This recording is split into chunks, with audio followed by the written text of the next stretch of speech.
Alrighty, so I have made some new changes to my system. And for the most part, it is kind of just like reverting stuff back to 5e.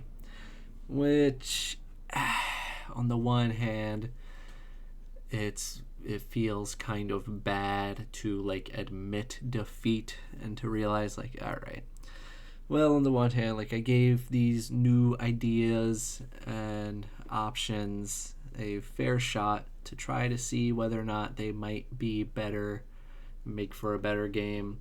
But at some point, I just realized, like, all right, the people making 5e, they kind of know what they were doing.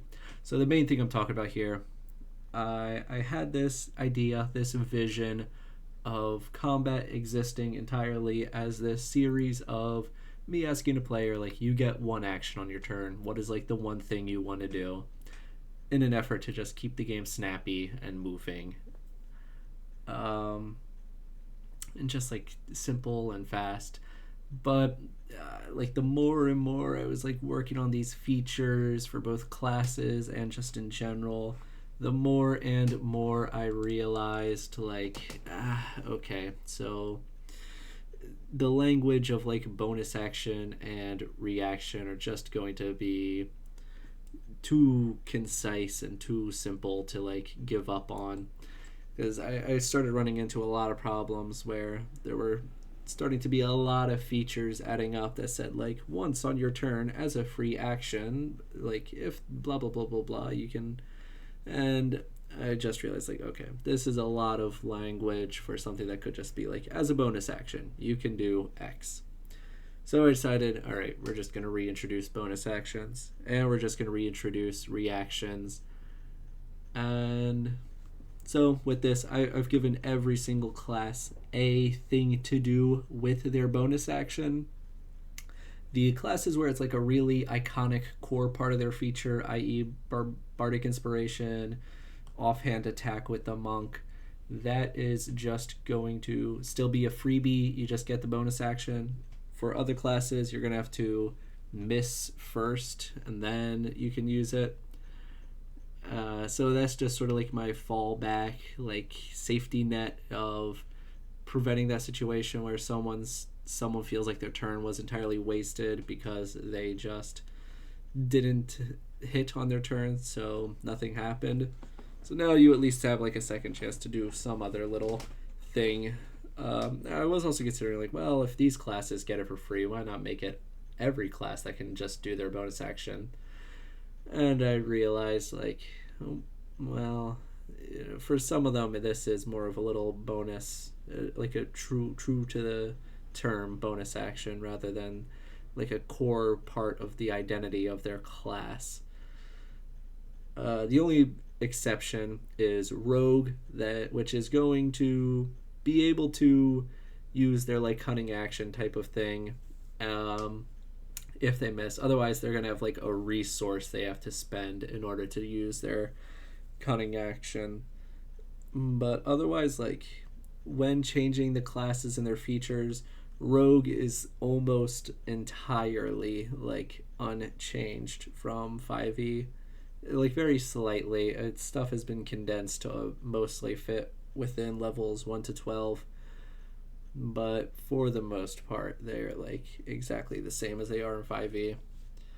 So reactions, bonus actions, adding them back in. Okay, short rest. So I've realized one of the changes I'm going to have to make, because the more and more I've played this campaign, I've realized what kind of a thing it's going to be with this sort of like hybrid West Marches style, where every session is kind of like its own mini one-shot.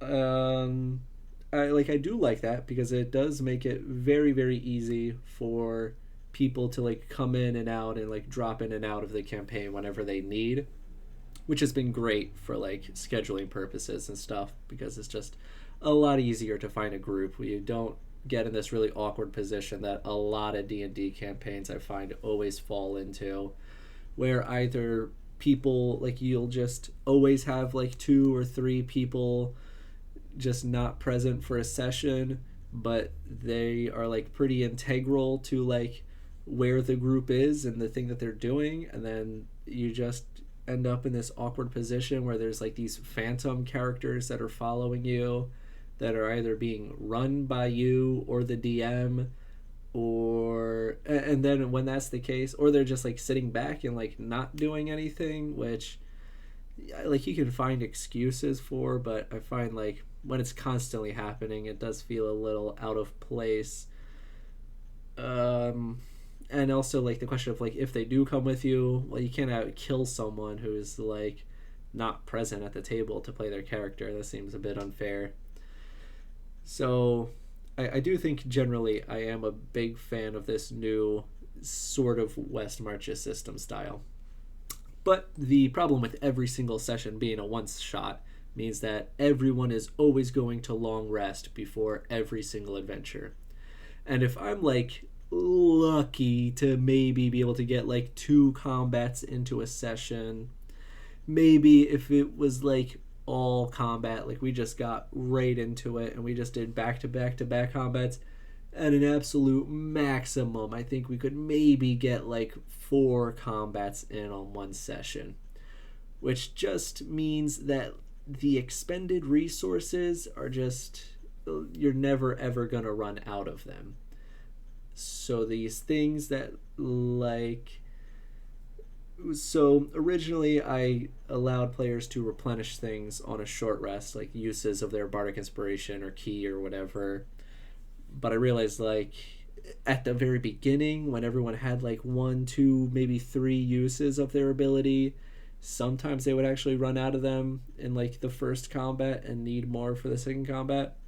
But especially at this point, like no one ever runs out of anything. So to try to bring back that element of resource management at least a little bit, short rest is no longer going to recover your uses, except for like core features to your class. If it is something that you only get one of, i.e. like action surge for the fighter, that'll be like the only thing that'll come back on a short rest, and it'll specifically say in its ability like this comes back on a short rest. Okay, so strain and death saves. Now this was a thing that I stole initially from low fantasy gaming, like this sort of like its own D&D type of game, and there were a lot of things that I liked about, at least like, and I've made a bunch of changes since then, but there were a lot of things that I liked about it and a lot of problems that I realized had sort of come up. Now I will say like originally the idea for this was, okay, well this will be the means that every single like fighter, barbarian, martial class has to perform the sort of like 5e battle master maneuvers. So everyone can do the like tripping attack and disarming attack and whatever, and you would spend strain. And strain would also double as your death saving throw DC. So I tied this, so basically it was like 10 plus your strength. So you would and the idea of making it strength based was to make strength relevant for all classes, because I have found that like if you ever get into the question of like I'm playing a wizard and I have to choose which of these stats is going to be my dump stat, either strength or dex, there's no reason to like not pick strength as your dump stat, because dex is going to help your armor class, your initiative, and the vast majority of skills. So I wanted to give strength something to make it somewhat of a question of whether or not you wanted to go with your strength or dex as being your dump stat. And I like this idea of like this kind of push your luck idea of like, well, you can try a bunch of wild tripping attacks and disarming attacks, but then if you go down, you're going to be in a bad position. And I thought that was kind of neat, because it's also like reflected in this idea of strain of like the more you pushed yourself to try these more wild, crazy stunts and maneuvers, you made yourself more susceptible to just like giving in to the amount of stress you've accumulated. But I realized like this would eventually lead to a conversation where when eventually someone does die, they will die uh, because your strain was too low and they like couldn't roll the dice that they needed, and their strain was low because they tried to perform all these stunts and maneuvers. And the conversation would be like, well, and I thought like, okay, well this will give even some more like agency, or like the idea that like when a player does die, they can look back at the actions they've taken and realize like, oh, okay, so if I just did this different and then did this different and then like didn't take this action here, then I would be alive right now. Which I think is kind of necessary to make player death feel less of like a because this you died because of the circumstances that the DM put you in and because of the choices that you had made in that situation. But I realized this would lead to the problem of like, well, you shouldn't have tried doing all that cool stuff in combat. You shouldn't have tried being unique and trying to disarm your opponent and trying to get fancy. You should have just played the game as the 5e gods intended by just walking up and using a basic attack over and over and over.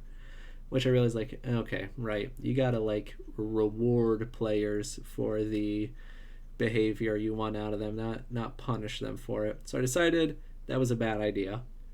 Also, strain just in general was the only thing where like since it lowered and like it became harder and harder to take strenuous activities, you would roll a d20 and then you wanted to roll low, which like made sense for the mechanic, I think, but it was just kind of jarring in that it was this one thing in the entire game where you wanted to roll low, which just kind of confusing.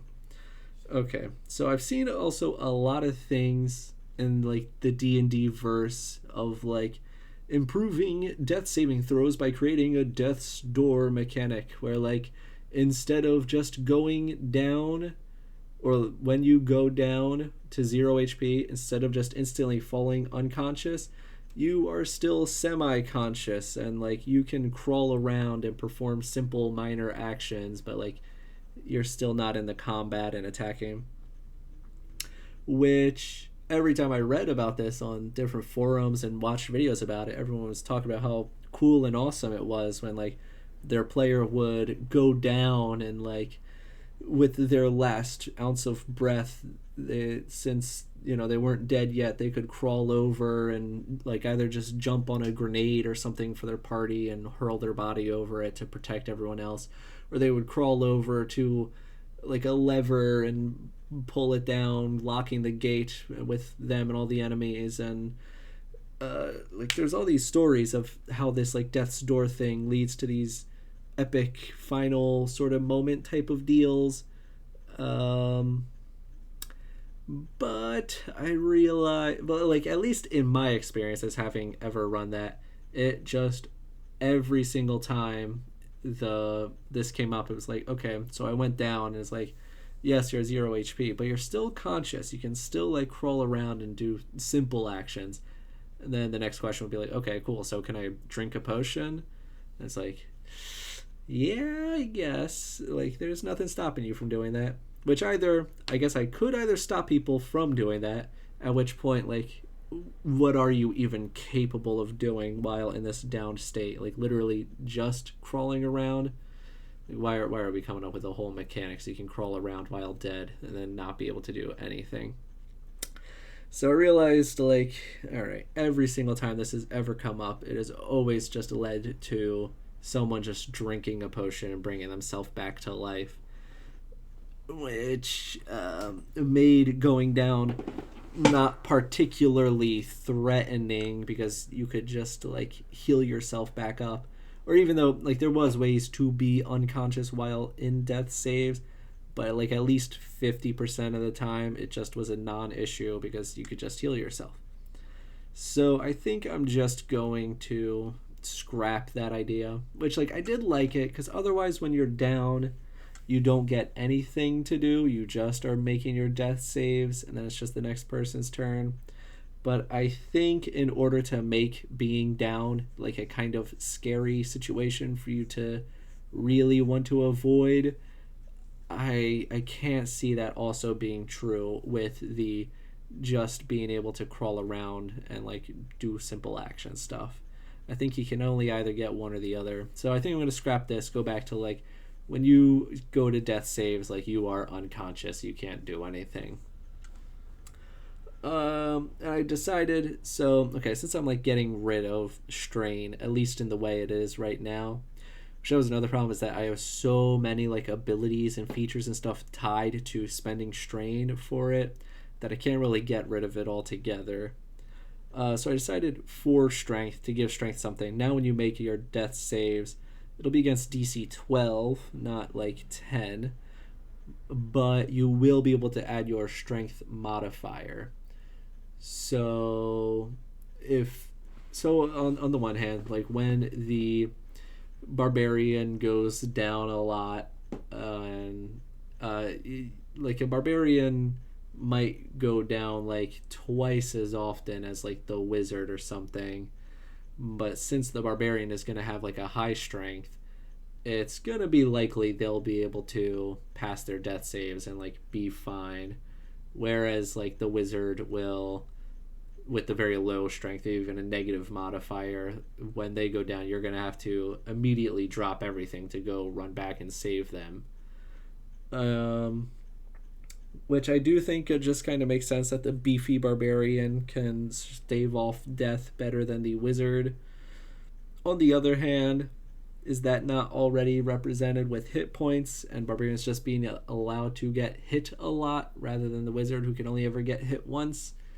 Oh, possibly, but in the efforts of trying to make strength more meaningful, I'm going to at least try this out and see how it works.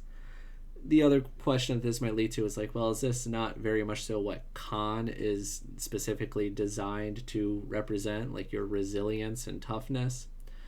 And I get like that's probably true, but again, in the interest of balance, I'm just going to keep it as strength. And my argument would be that like constitution is the level of like hits you can take before you go down, like how much harm you can really endure before you are like sent down onto the ground. And then strength is going to reflect your both literally and figuratively your ability to like pick yourself back up once you're knocked down, like to have like the strength to like carry on. And so that's probably not a perfect answer, but strength, I do think like a more so of a level of your literal physical condition, like your literal physical fitness, whereas I could see like a very scrawny wiry wizard is having like a high con just because he's able, like as a representation of like him having been through so much and his body being able to handle like such pain or whatever. So I don't know, but at least this is what I'm going to try for now and then see how it works out. Okay, so yeah, so the down versus unconscious, just it leads to just always drink a potion. I've never had the heroic sacrifice moment, and I don't see like when I ever would, as long as like drinking a potion or healing yourself is an option. Like maybe if there was a circumstance where you had exactly like one round left and to like do something, then crawling might come up. But to have like this whole complicated sort of rule set up for like a situation that I don't want to necessarily say occurs like semi frequently, but does like occasionally come up, like maybe once every 3 combats someone might go down. So yeah, and I just can't realistically see the sacrifice yourself thing ever really coming up. Uh, I don't think it's worth the cost of making going down just seem non-scary entirely because you can just heal yourself from it. So okay, so I was thinking, so there might be like a barbarian feature or something that they do get to just stay around while they're dead. Like they can continue fighting while they're in death saving throws, and that'll make barbarians feel more barbarian-y. Which I know I forget exactly the feature in 5e, but I know this is like a thing. Okay, so yeah, the barbarian goes down a whole lot. The wizard never goes down. So the strain. So I am going to keep it as just a resource. It'll just be like a resource that a barbarian and fighter generally use to perform like those battle maneuvers. It is no longer going to be tied to death saves at all. So your base maneuver bonus, strength mod plus your current strain, maneuver save, 8 plus strength mod plus current strain. So again, this is just trying to give strength anything. Because like Dex, that armor class bonus, that comes up literally not only every single combat, but every single time you get attacked or hit, like your Dex is helping just constantly.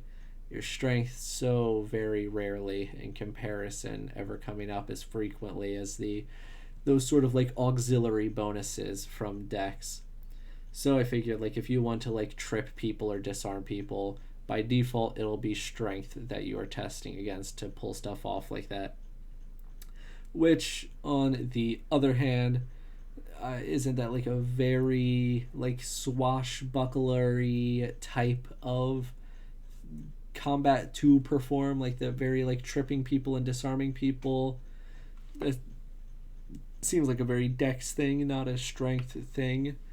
So for that I decided, well, there will be some sort of like fighting style and or a feature that'll make you particularly good, that'll both allow you to use Dex for those maneuvers and it'll like improve your maneuvers in some other way. And then so if you're trying to build like the like swashbuckler like fencing guy, then you can use that for your maneuvers. I will say also, so I wanted to keep the idea of like as you perform these maneuvers and as you try these stunts, you're wearing more and more on your strain and it's constantly moving down, and as it is constantly moving down you are getting worse and worse at performing future maneuvers and or defending yourself from future maneuvers. Which I did want there to be a cost in using strain other than just it as being a resource.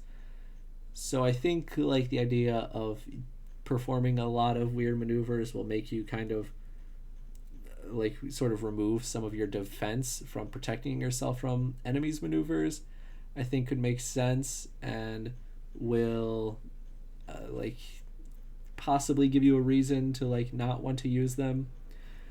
Because that is the other concern with strain, is that if everyone is just constantly tripping and disarming and using crazy maneuvers, then combats are just going to take a whole lot longer and there's going to be a whole lot more conditions and stuff on people.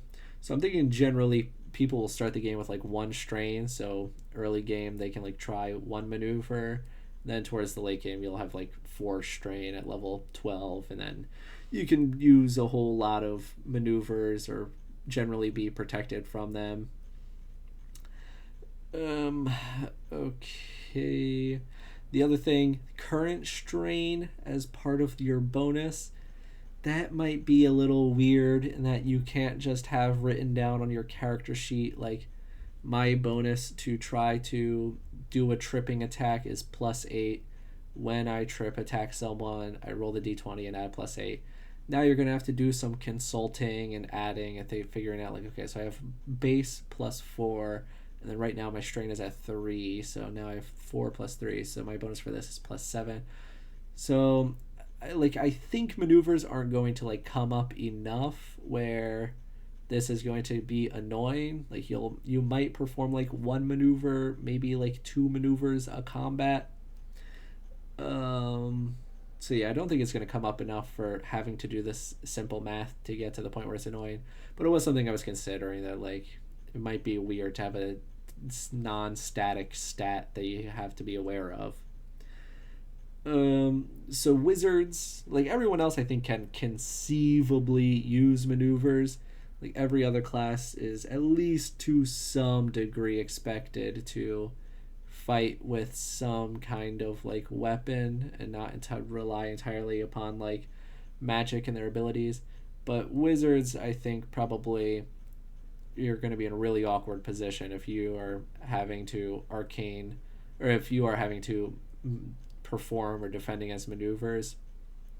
So I figured the arcane recovery. So since I'm taking away the recovering abilities on short rest, this will be how wizards, and I might do this for other classes, like maybe bards will also, their font of inspiration will become like you can recover bardic inspirations on a short rest by spending strain.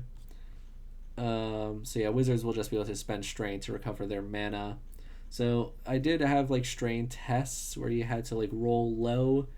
That was weird. So just entirely getting rid of those. So you spend it to attempt combat maneuvers. Yep. So I think there will be like some sort of battle master type of feature if you want to play that kind of fighter. Whereas before, so you only ever spent the strain if you successfully performed it.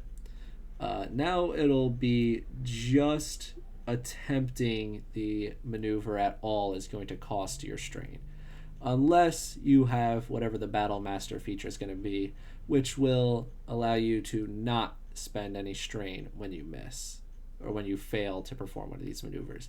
So Battle Masters will like guaranteed be able to perform at least like their strain's amount of like trip attacks and disarming yada yadas and all that.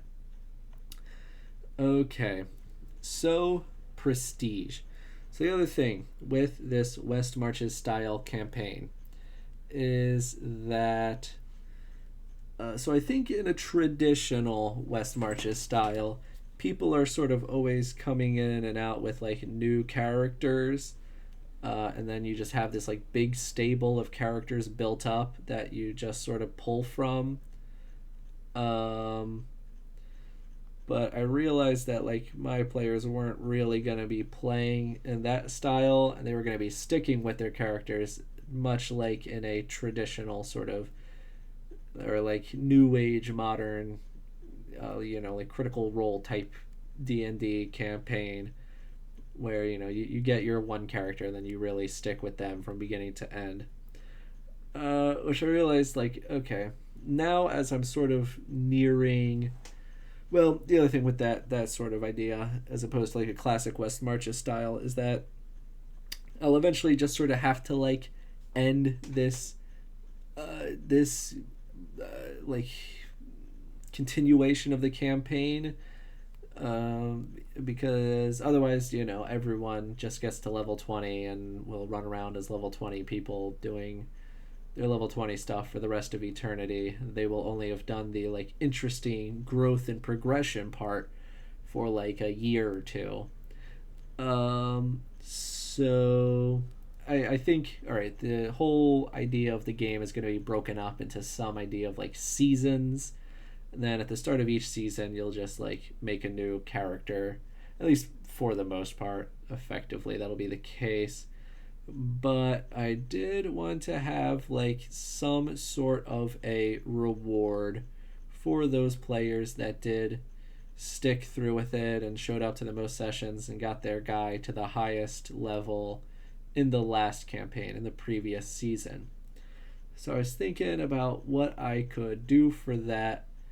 And so like initially the thought is like, okay, we'll just make this some Clicker Heroes permanent buff type of bonus. But you like that gets really awkward really fast.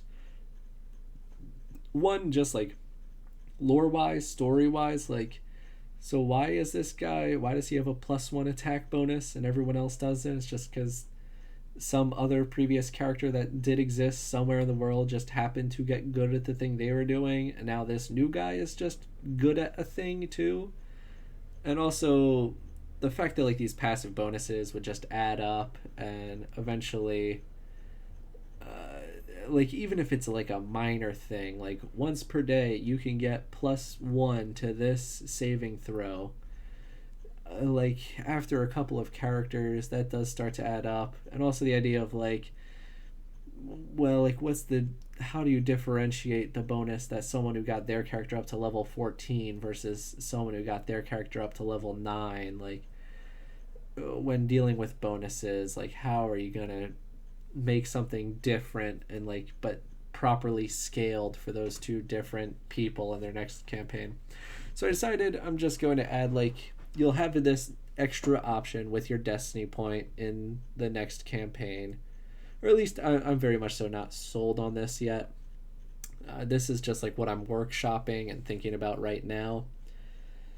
But the idea that like you get this destiny point that you can spend, and then like your previous character shows up, and or if it doesn't make sense for your last character to like be there, then you just get a character of equivalent level of to your last character that just shows up and like is here for this session, which I think for one makes it directly important what level you got your last character to. Now becomes like immediately important. And the idea that that it like implies that your other character, your level 12 character, can't just constantly be showing up. Like you have to spend this resource that you get in order to do this. And I think it would make for some pretty hype moments.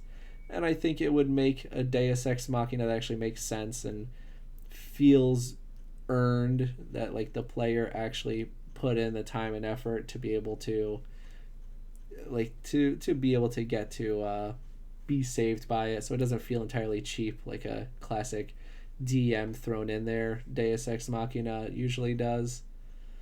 So I did like that. I thought it would be a neat idea, but I did realize like, okay, but then after you use that, like after you use your character, then you just go back to the point of your character might as well never ever even having prestiged.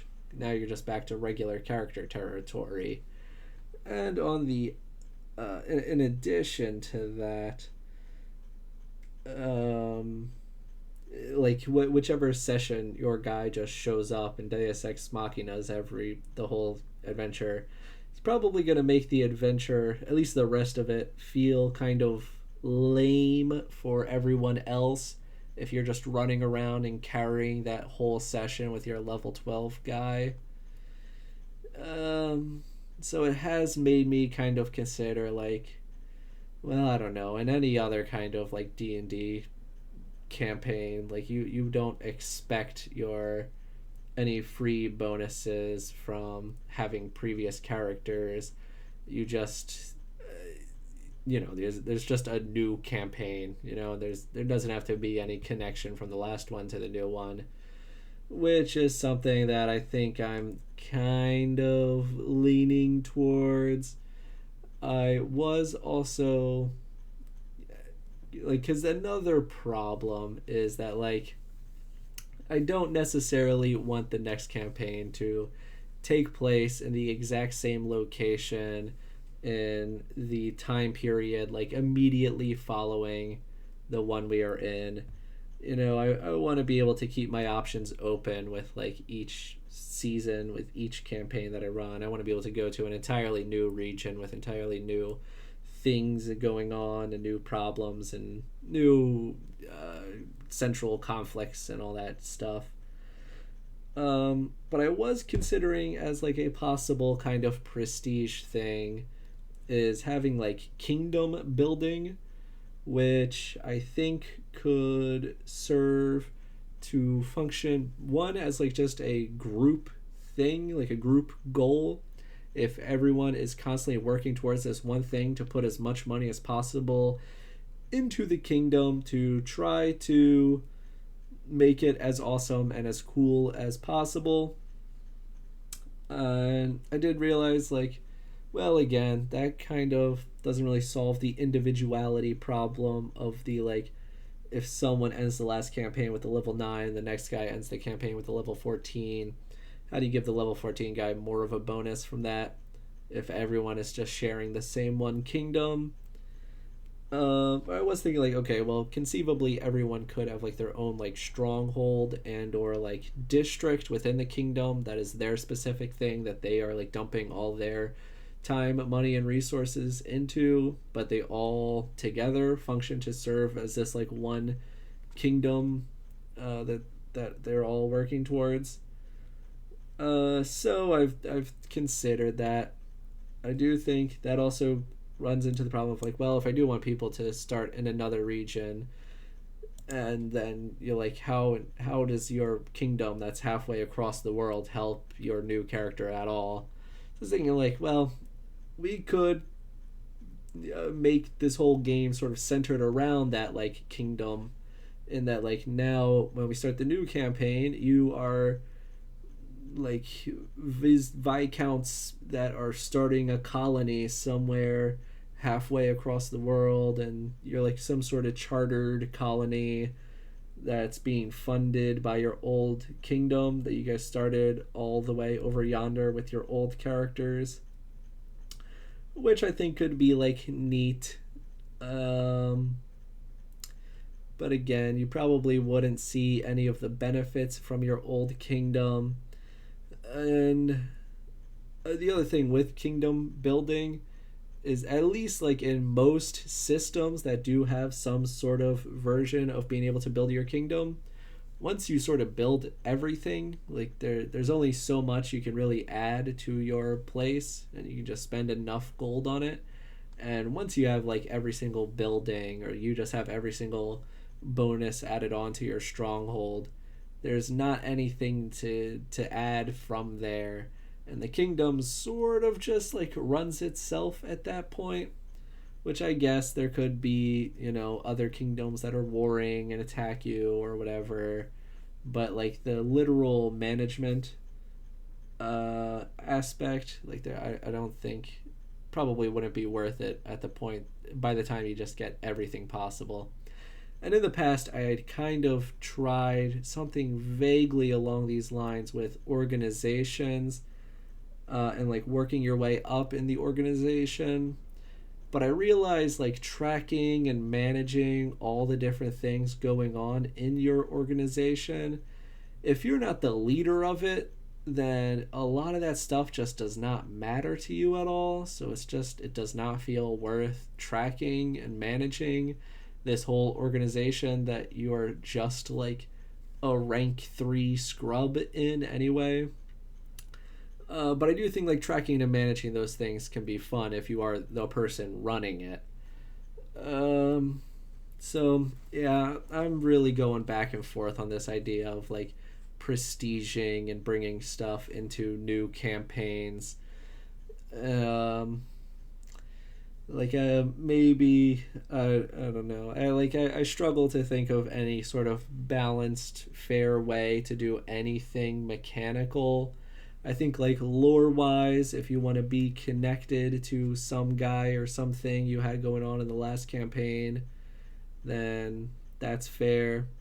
I do think in general, when I had, like, initially started this sort of arc of the campaign, I had, like, a vague number of sessions that I had floating in my mind, and I do think we have reached the past the halfway point of that.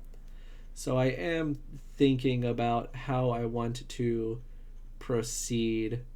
'Cause another thing that I realized with, like, the retiring of characters is that if you, like, just retire, like, a line of character, like, if all the penalty is for retiring a character is that, like, you lose a level with your next guy, then you could, like, create this, like, stable of characters like just reach level 12 once and then retire a couple of times with a couple of characters in a row and just create a whole bunch of high level characters that you could just choose from. Which, I don't know, I don't want everyone running around with multiple high level characters, each of which might be getting involved in these conflicts and probably all helping each other. Uh, so I don't know. It's complicated. I think I still have some time to figure out what I want to do when we reach that inevitable point. But yeah, it's something I've been thinking about. Not sure exactly what I want to do for it yet. We'll figure it out when we get there. Okay, so something else I've been thinking about and considering is these other features that I had that, like, most of the features were similar to both either like archetypes and or feats in 5e, where generally lore wise explaining how you came across this feature or feat could generally be explained as, well, I did some training and I got better at this thing that I do a lot, which usually makes sense. You know, if you're getting polearm master and you're like, okay, well, you used a polearm a lot, so now you're a master with it. Stuff like that just makes sense. But with stuff like, so I tried to get kind of weird with the features and archetypes you could make and build, like stuff like vampire and werewolf. So like at level 3 you could just look down the feature list and see like, oh, I can just be a werewolf. Like, well, yeah, I want to do that. Like, let me be a werewolf. But and on the one hand, that's been pretty cool when it's happened, because now it's like, okay, so you're a werewolf, so now we have to decide how you became a werewolf and how, like, what things were in place, what organization you now have to deal with that turned you into a werewolf, and what rivals and problems they have. And you just I really, really liked how it worked. This idea of like, well, I'm going to make a meta decision for my character and just decide like, this thing would be cool. I want this to happen to my character. And then that decision you're making having a large influence on both your character's development and how they have been progressing, and also in the plot's development and how there's these new actors on the stage and how they're getting wrapped in into everything, which I thought was really, really cool and worked out really well. But I realized there's like a really big problem in that if you decide, okay, so I reached the level where I can choose a feature, well, cool, I'm going to choose this werewolf feature that lets me become a werewolf. Now, if Jimbo sees that and he says like, oh, okay, so how do you become a werewolf? So he got initiated into this group and they did a ritual and he said an oath or whatever, and he had to drink this blood or something. Okay, cool. Well, I'm going to go down and do all of that. Or then I have to get into the awkward position of either like, okay, well, technically there's no reason why you can't. Like, you could do that. But now either we have to give you a feat for free that the first person had to spend their feat on in order to get, or we come up with some reason, like, unfortunately, Jimbo, you just reached level 4 and got your last feature, last level, so now we're gonna have to like wait until you're level 7 before we can make you into a werewolf for you to get that feature. So we're gonna have to just come up with a lot of reasons why you can't do this until then. And again, or we just give Jimbo a free feature, and then the first person is asking like why don't I get it for free? So because of that, I realized anything that is like a lore based feature and not like a trainable feature is just going to be free. You're not going to have to spend a feature to become a werewolf or to become a vampire or anything like that. But vampire and werewolf are both going to be like real curses. Like, yes, they will have awesome, cool bonuses, that come with them, but there's going to be some like noticeable downsides that you get with both of them as well. Um, so, which on the one hand I think will actually work to make them feel more curse-y.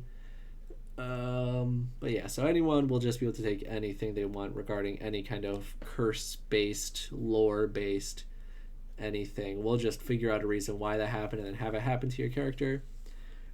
Um, and then when you level up and you would acquire features, that's when you can take like I'm a cool werewolf and I get +2 damage with my claws when I'm a werewolf, and then we can make it. You can spend your features towards becoming a really good werewolf or a really good vampire if that's like the thing you want your character to be. And also now they can straight up function as good old classic curses. Like if someone gets turned into a werewolf, but they really don't want to be one, now we can have that arc where they run around and find the ingredients or whatever, and find the priest that can cast the spell that turns them from a werewolf back into human, which I think will be or could be fun for people. Okay, so I had this thing called deflection rating.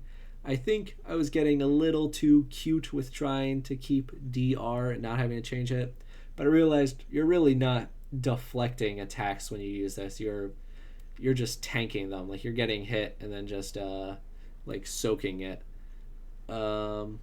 So I realized, so I was gonna change that to toughness rating instead. Also, I had the like if you suffer less damage than your armor class, then you don't take any at all, which was kind of weird in that like if your armor class is 14 and you take 14 damage, then you can just negate it entirely. Or if you take 15 damage, then it just gets divided in half, and now you're suffering 7 damage instead of like 1 less, which is just kind of weird. So I decided, all right, scrap the if it's your AC, negate all of it.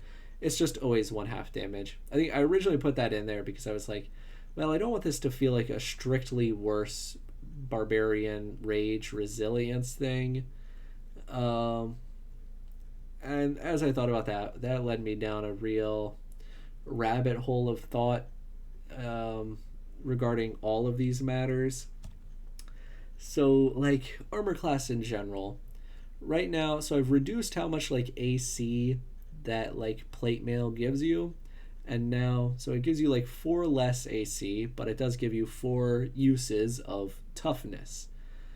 I realized, like, armor class. Well, that armor is usually, like, a reflection, or at least having a high AC from plate armor is a reflection of blows being able to like hit you, but they just glance off or bounce off of you because of your armor, and that being effectively the same as like being able to have a really high dodge and then just not getting hit at all.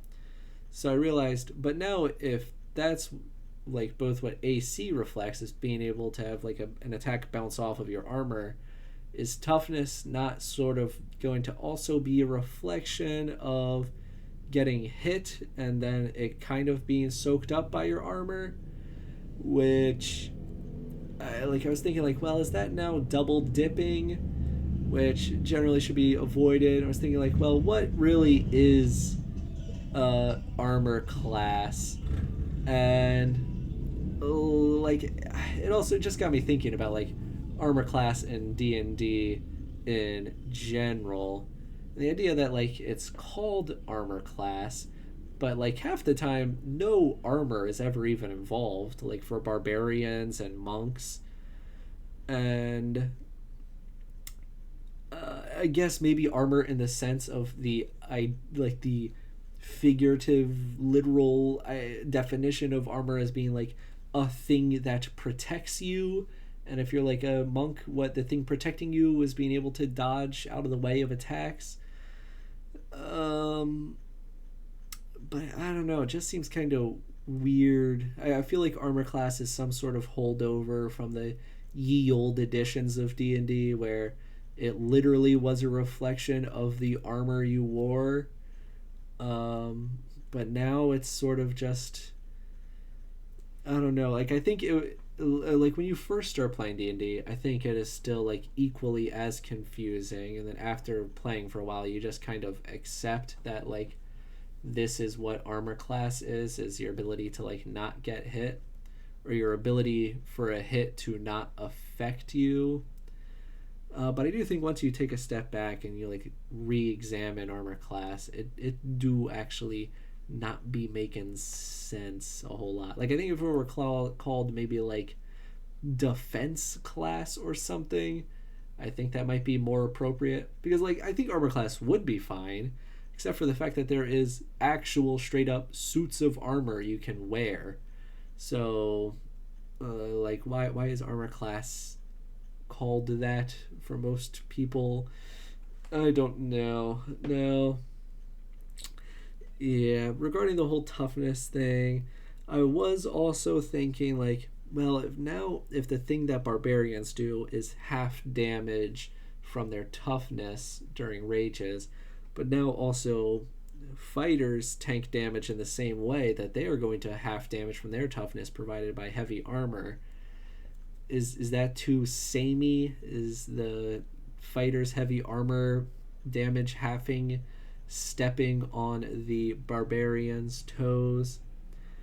Which I thought about, but the more I realized, the more I thought like, okay, but if that's the case, then like monks in like 5e, where like monks are stepping on the toes of fighters by having like a high AC, whereas like the fighters high AC is coming from just during full plate, and then the monks high AC is coming from their unarmored defense. So I think I'm just gonna sort of keep stuff the way it is regarding the heavy armor providing toughness, and that just sort of being the things that fighter and barbarian, both being tanks, kind of do, is they just get hit a lot and they just sort of take it. But we'll see if I change my mind on that. So the other thing, that last thing I've been working on, is this idea of my, well, what I had called the enemy Enchiridion. The idea of like this sort of being my version of the monster manual, where instead of every single monster has its own stat blocks, every challenge rating just has 5 archetypes: the like soldier, skirmisher, controller, tank, the guardian, and then the like support, like the priest type. And then everything else would just be templates, and then so you could attach like zombie as CR2 tank or something like that, or you could get really really specific and create like kobold champion, undead, and abjuration caster, like something like that. The idea that like I really liked this idea of being able to come up just on the fly with a specific stat block for any NPC that ever gets come across in the travels of the players. Which I really, really liked that idea. But as I sort of started working on the Enchiridion, I came into more and more problems. So on the pro side, just instantly create the specific monster I need for any situation. Like I could create that super specific kobold champion undead abjuration caster in like 20 seconds, and by just finding all these little templates and then applying them to the archetype of the appropriate CR that I think all fits best. Whereas if you try to do that in 5e, you're going to be doing a whole lot of counts as nonsense. So also, it'll be very, very easy to make a dynamic combat where the enemies have like approximately one of each role, and instead of just fighting like 5 orcs, now it'll be like the 1 orc priest and the 1 orc rogue equivalent, And it'll almost always be like fighting like a rival party, where you'll always have to be doing like target selection and always specifically coming up with a plan to kill their whoever it is first. It'll just make every single combat much more interesting when there's a bunch of different enemy types, and there being like an easy and logical way for me to implement that. So I really like that idea. And now that enemies are generally quite samey, like for example, like a like a orc and a lizard folk are both just going to be like CR one half, so they will just have all these same numbers. But the things that'll make them different will be their templates that just add like certain abilities. So for orc, it'll be like they add aggressive, they can like run up as a bonus action. And for lizard folk, it'll be like water, swim speed, and the ability to hold their breath. And so when that's the only difference between the orc and the lizard folk, it'll be very like obvious, easy what their thing is, and for as like me as the DM to very much so play into the differences of the lizard folk and the orc, because I won't be able to rely upon the lizard folk having weird stuff going on and different armor classes and hit points and all these different numbers that'll make a lizard folk feel different from the orc. The only thing I will have that will make a lizard folk feel different from an orc is the fact that the lizard folk are going to be really good in the water and that the orcs can run really fast. So when I have a combat with lizard folk, it'll be very, very important that I put that water breathing stuff to good use and make sure that the lizard folk jump out of a river and like pull players into their river or whatever and force them to fight in the water. And with the orc, it'll be very important that they can run really fast and like get to the players very quickly. And I'll have to create an environment where that helps them. Whereas like that is still a thing you can just do in 5e. And that'll be very much so more pronounced and I think more obvious that it'll be a thing that you want to play into. Whereas I think otherwise you can get away with seeing lizard folk and orc and seeing all their differences and kind of just running them in the exact same, you've run across them in a road kind of combat, and just sort of hoping that all these other differences like the multi-attack and the hit points will make them feel like different enough enemies. This isn't like a real pro though. I think this is more like a fake pro, but I'm going to keep it there anyway. And also everything is just going to be super duper short and like condensed, and like this is going to be like their entire stat block, which I think generally in combat this is all your 99.9% of the time. This is like all the stuff you're ever gonna need.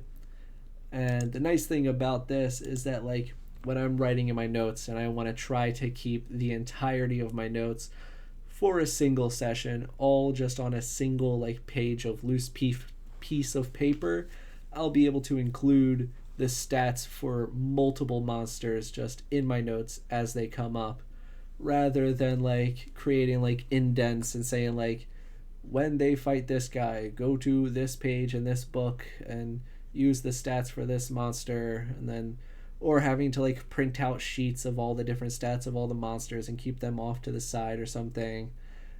I can just have them written in with everything else that's happening that session. So I got lots of pros, lots of reasons why I think this will be a cool idea that works.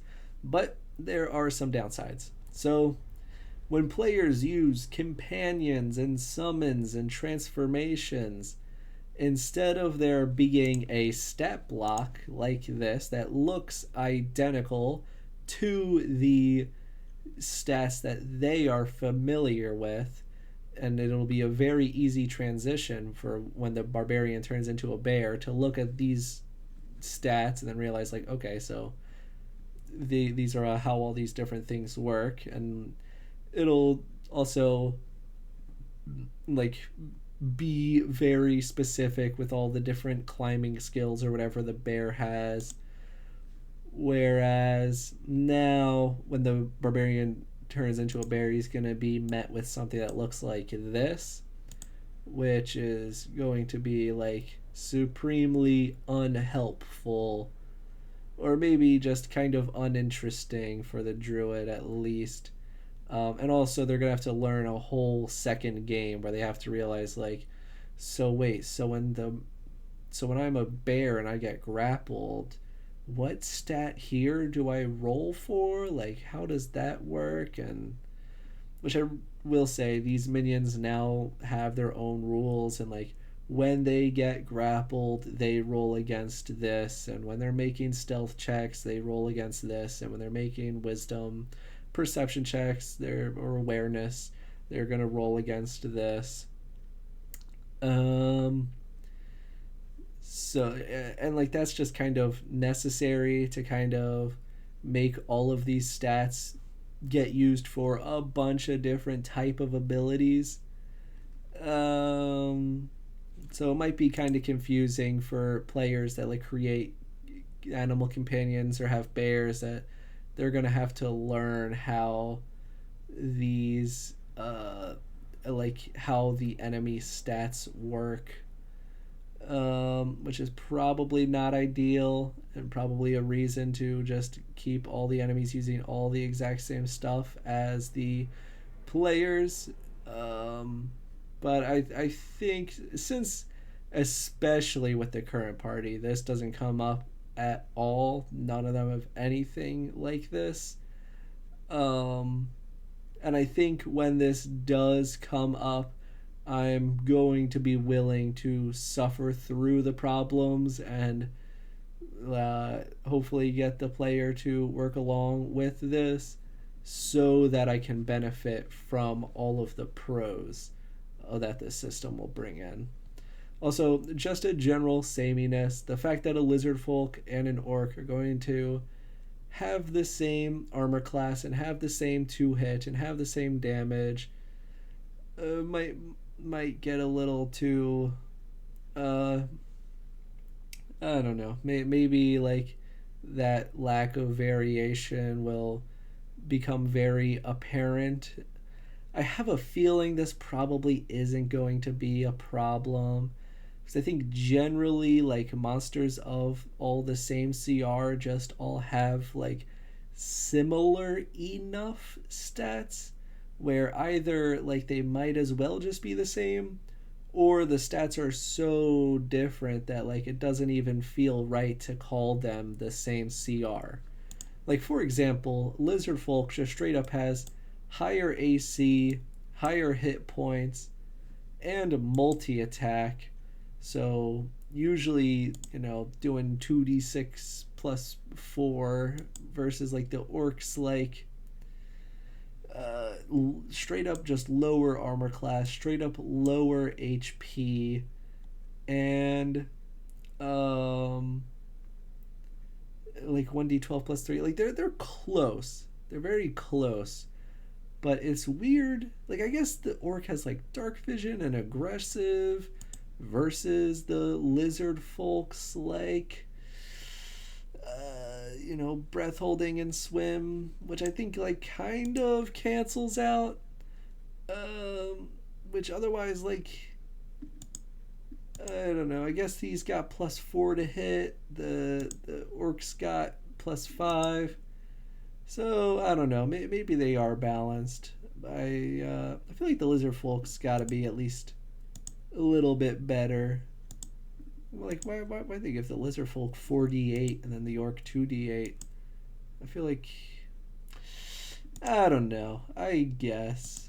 But yeah, I feel like the variation probably won't get noticed in the like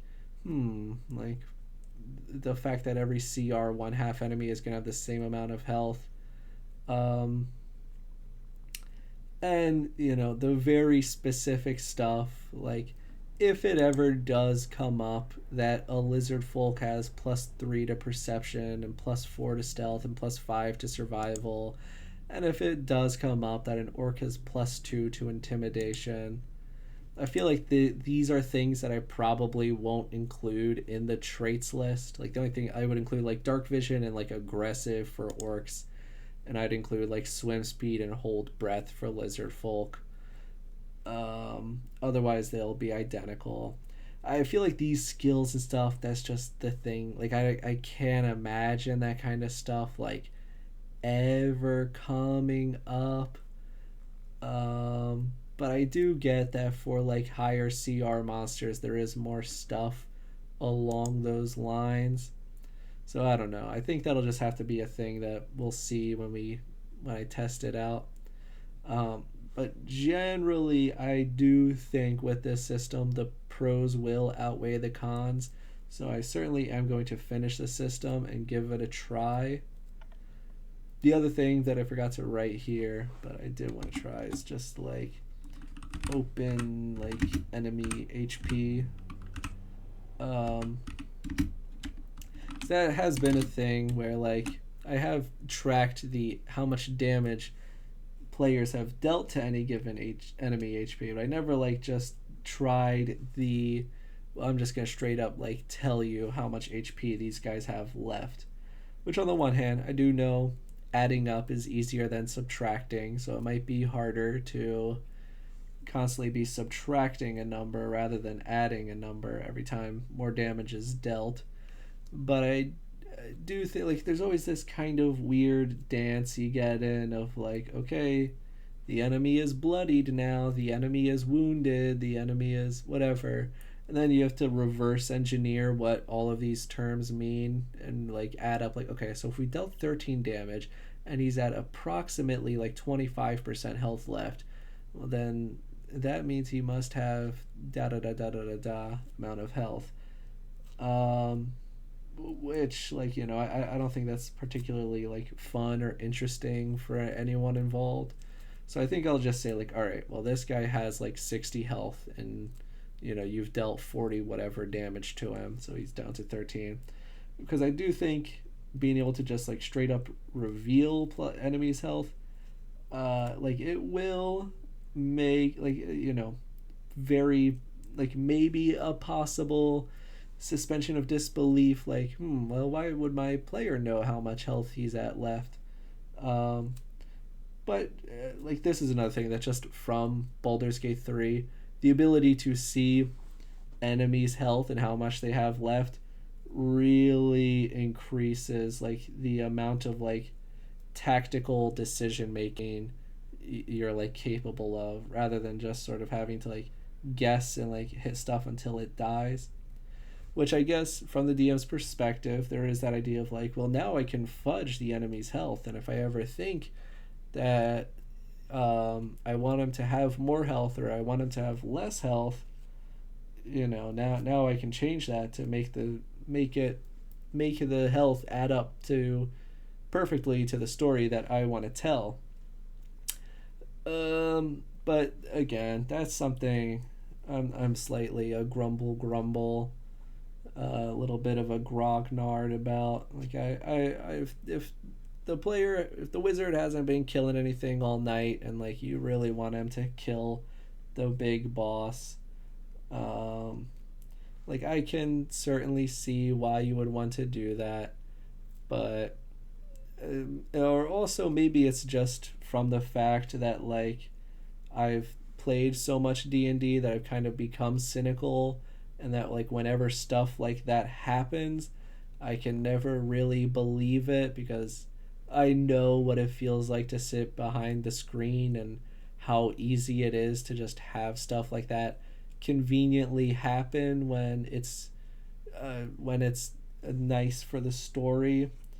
I really want to create this feeling of like, look, if the wizard kills that enemy, like he earned it. You knew from attack number 1 just how much health this enemy had, and you guys all saw that there was no cheating this. This is this is like the fate of the dice. Like this is, uh, like that idea of just adding to verisimilitude and making things feel earned and deserved.